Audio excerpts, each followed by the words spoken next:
A black concrete pyramid stands alone in a North Dakota wheat field, 4 blind circles staring out from its sloped faces. In front of it, 30 concrete caps sit flush with the crops, like graves. Inside, the staircases were cut out, and the floors are flooded. It weighs an estimated 160 million pounds. America spent roughly $6 billion building it. It reached full operational capability on October 1, 1975. On October 2, 1975, the House of Representatives voted to shut it down. 50 years later, it is still standing, still sealed, still full of water. Nobody will explain why. You can see it from miles away, because there is nothing else. Cavalier County is flat to the horizon in every direction. The nearest town, Nekoma, had 31 people at the last census. Combines work the ground right up to the fence line. Behind that fence, locked gates, cameras running 24 hours, and the largest single construction contract the U.S. Army Corps of Engineers had ever awarded up to that point. This was not a bunker. This was the control building of the only anti-ballistic missile system the United States ever put into operation. To understand why it exists, you have to look about 100 miles southeast at Grand Forks Air Force Base. Buried in the farmland around it sat the 150 Minuteman intercontinental ballistic missiles of the 321st Strategic Missile Wing. Those missiles were America's promise that a Soviet first strike could never be worth it. But a promise only works if it survives. If Soviet warheads could destroy those silos before the launch order arrived, the whole logic of deterrence collapsed. So the Army was asked to build something that could keep those missiles alive for the 10 or 15 minutes that mattered. On March 14, 1969, Richard Nixon announced the answer. He took Lyndon Johnson's Sentinel program, which had been designed to shield American cities, and turned it inside out. The new system would not protect people. It would protect missiles. He called it Safeguard, and it called for 12 sites across the country. Cities had rioted at the idea of nuclear interceptors in their suburbs. Wheat fields would not. Congress nearly killed it before a single shovel moved. On August 6, 1969, after 5 weeks of Senate debate, Margaret Chase Smith of Maine put forward an amendment to bar any further spending on Safeguard while allowing research to continue. The roll call ended 50-50. Spiro Agnew cast a vote against it, though a tied amendment fails anyway. Minutes later, the Cooper-Hart Amendment, which would have blocked deployment outright, went down 51-49. Later retellings compress all of that into a single dramatic tiebreaker. The record is messier. The outcome was not. Safeguard survived by 1 vote, and North Dakota got a fortress.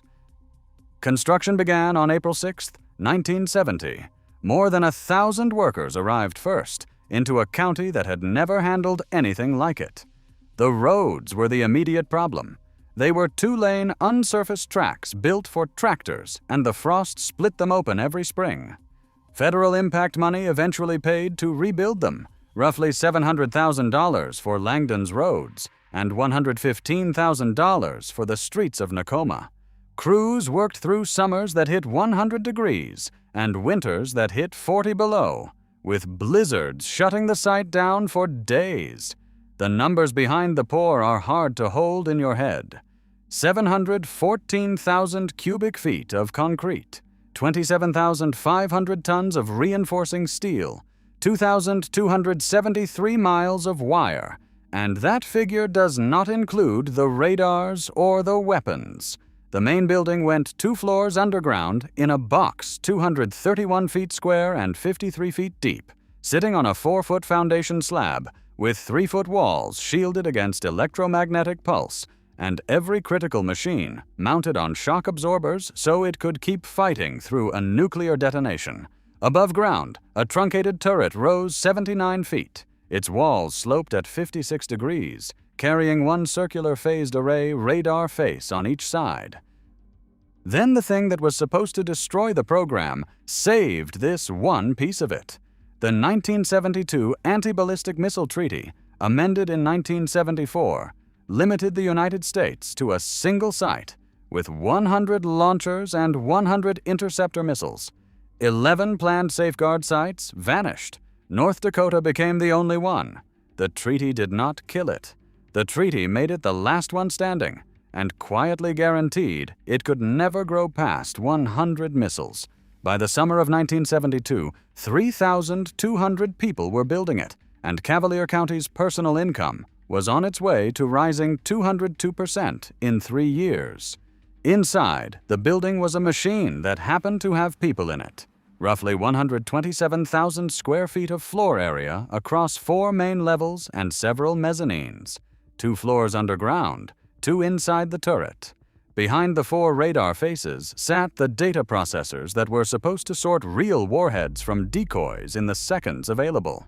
At the time, that radar transmitted at a higher average power than any other in its frequency band. Running out from the control building was a hardened tunnel, corrugated iron pipe, 7 and 8 feet in diameter, carrying 4,160-volt power, communications, and monitoring circuits out to the launch field. Where the tunnel met the building, engineers installed a flexible wire cloth and copper joint so the 2 structures could shift independently when the ground moved. That is what people mean when they say hardened. Someone sat down and designed for the moment the Earth jumps. The weapons were stranger than the building. 30 Spartan missiles stood in silos at the site, 55 feet long, each carrying a W-71 warhead rated around 5 megatons, meant to kill incoming re-entry vehicles far out in space. 16 Sprint missiles sat in cells alongside them, with 54 more distributed across 4 remote Sprint launch sites, 10 to 20 miles out into the farmland. Sprint was 27 feet of solid fuel that accelerated at 100 G and hit Mach 10 in about 5 seconds. Skin temperatures reportedly reached 6,200 degrees Fahrenheit. It glowed white as it climbed, wrapped in its own plasma, and it carried an enhanced radiation W-66 warhead designed to kill by neutron flux. Add it up, and you get exactly 100 launchers, exactly the treaty maximum. Not one more was legal. And here is the part nobody in Cavalier County liked to say out loud. The plan for defending North Dakota involved detonating American nuclear warheads in the sky above North Dakota. Everyone living under that umbrella understood the arithmetic. They stayed anyway because the alternative was worse and because the paychecks were extraordinary. The Army did not just build a weapon out there. It built a town. There was a chapel, a gymnasium, a community center, a dispensary with its own doctor, bachelor officers' quarters, an enlisted quarters and dining complex, and streets of family housing. There was a warhead handling building about a mile from a farming community of a few dozen people. At peak operation, the roster ran to 430 military personnel, 109 civil service employees, and 513 defense contractors. Read that again. The contractors outnumbered the soldiers. Nothing out there could support that, so the Army built the support too. 10 wells, 3 booster pump stations, storage tanks and lagoons, and around 60 miles of pipeline, engineered to move 1 million gallons of water a day. The power plant was partially buried and mounded with earth, running huge multi-fuel generators because the whole design assumed the grid would be gone when it was needed. Chief Warrant Officer Clinton Eskelson came in 1974.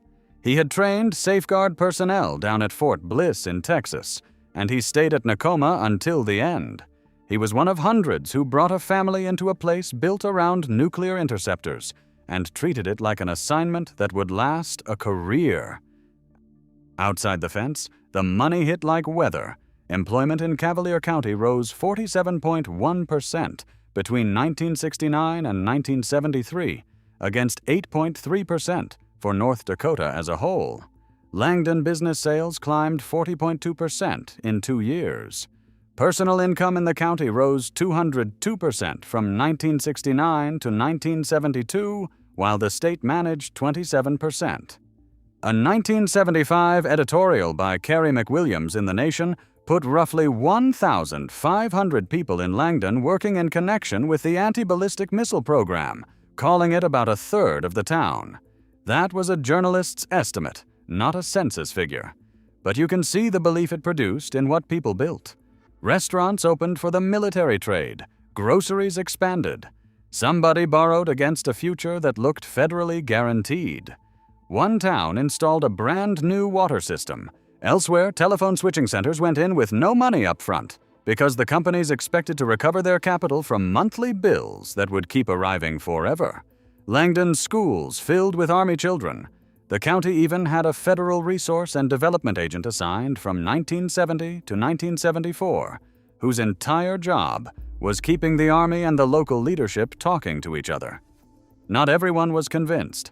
In 1970, a rally reportedly drew around 1,000 people to the construction site, mostly college students. One participant recalled decades later that State Highway Patrol seemed to be everywhere, and that an unmarked helicopter circled overhead, with a man leaning out the door photographing the crowd through a telephoto lens. That is a memory, not a document. They built it anyway. On June 21, 1974, the Army officially named the tactical facilities the Stanley R. Mickelson Safeguard Complex, after a former commanding general of Army Air Defense Command. They carved a man's name onto it. It had 16 months left. Initial operating capability came on April 1, 1975. Full operational capability on October 1, 1975. The next morning, the House of Representatives voted. The vote was not close, and it was not really about North Dakota. While the Army poured concrete, the Soviets fielded MIRVs, missiles carrying multiple independently targeted warheads. One incoming missile could now become several. Defense arithmetic requires more interceptors than there are warheads. The complex was capped at 100 by treaty and could never be expanded. Congress looked at the bill for maintaining a system that could be swamped and stopped paying. Roughly 48 days after full operational capability, the Senate concurred. The House had made no provision for a transition at all. The Senate allotted $19 million, and the remaining money was earmarked for the expeditious termination and deactivation of all operations. The instrument was Title III of the Operations and Maintenance section of the fiscal year 1976 Defense Appropriations Bill, and it eliminated 433 military and 108 civilian authorized positions by September 30, 1976. One Pentagon official, furious, said the House wanted the system completely torn down and wheat growing at the site.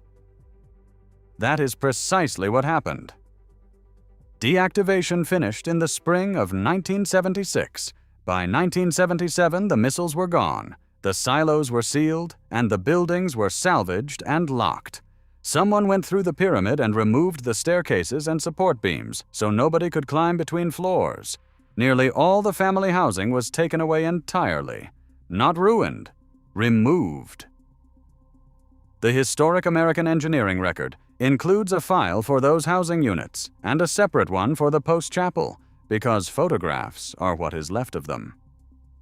The bust arrived faster than the boom had.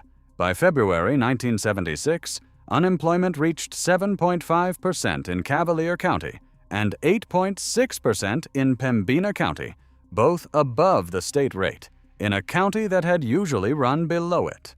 Regional procurement dropped by around $1.3 million. Langdon School Superintendent Delmar Lewis watched enrollment fall by roughly half. The region's own accounting of the population loss is brutal. Langdon down 45%, Nekoma 49%, Cavalier 43%, Elton 43%, Osnabrück 40%, Mountain 55%, Walhalla 23%. Those figures compare the boom peak to the bust, not one census to the next, and the decennial numbers are gentler. The debts were not. The town with the new water system could no longer afford to pay someone to read the meters. The phone companies that had installed switching gear were left holding capital they had expected to recover from customers who had driven away. 126 claims against the federal government were processed. Radar interference with television reception, interference with garage door openers, pastures ruined by diverted water, One resident claimed the trucks running in and out of the complex had turned her laundry yellow. Langdon's mayor, John McFarlane, told the New York Times, "We didn't ask them to come." He said the town's one permanent change was its loss of confidence in the government in Washington. Then the site simply sat. From 1978 until 1989, it was essentially abandoned and ignored. No mission, minimal caretaking, prairie winters working on unmaintained concrete. In December 1989, an environmental inspection found polychlorinated biphenyls. Testing and disposal followed, involving millions of gallons of water inside the structures. Because the other thing about sealing 30 silos in wet ground is that the ground gets in. State health officials documented roughly 110,000 gallons of groundwater inside them by 1995. By the time the site went up for sale around 2011, the estimate had reached 420,000 gallons. Samples from 13 of the 30 silos showed elevated chromium and cadmium, likely leached from paint. Cleanup was estimated at $4 to $6 million. The General Services Administration acknowledged the contamination in its notice of surplus property and stated the purchaser would be responsible for it. The government documented the poison, then sold the bill with the building. In 2012, the complex went to auction. A $6 billion installation sold for $530,000 to the Spring Creek Hutterite Colony, an Anabaptist farming community whose faith is pacifist. They farmed the land beautifully and let the structures decay, which offended locals whose fathers had built them. In 2013, Melbourne San of Rome, New York, paid $64,050 cash for Remote Sprint Launch Site 3. He and his wife had driven 26 hours through an ice storm to see it. He found icicles frozen sideways off the fences from the wind. He spent his summers repairing it, and his teenage daughter guided the tours. RSL-3 went on the National Register of Historic Places on October 23, 2018. Adult admission is $12. The Cavalier County Job Development Authority bought the pyramid and surrounding parcels in 2017 for $462,900. In 2022, they voted unanimously to sell it to a data center developer promising $500 million and 35 to 50 jobs. As of late 2025, the reported operation on site was about 2.5 megawatts. Clinton Eskelson retired in 1985 and moved back to Nekoma. He gardens. His wife, Joyce, quilts. They watch birds. 25 miles north, the complex's other radar still runs as Cavalier Space Force Station. The eye that watched the pole never closed. The fist is full of water.